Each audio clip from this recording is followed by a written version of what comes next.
Nandito na kami. Yan nga pala yung tricycle nila. Tok-tok. Ang sa Thailand, iba din, di ba? Yung tricycle nila. Yan na ang mode. Ganda ng kuan, oh. Araw, oh. Fruit. Man-made lake yan.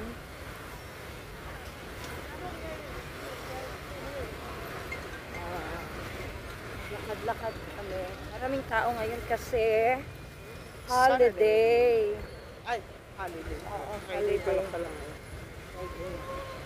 At saka sabat nila ngayon, P.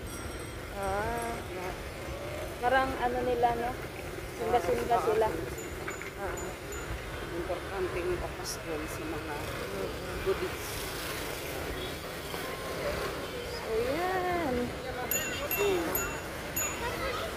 Super ganda. Yun ang palace. Yan ang tinitirhan ng last king dito sa Myanmar. And then, sabi sa ano, sa history, no, dito na ang mga British. So yun, nag-exile yung king.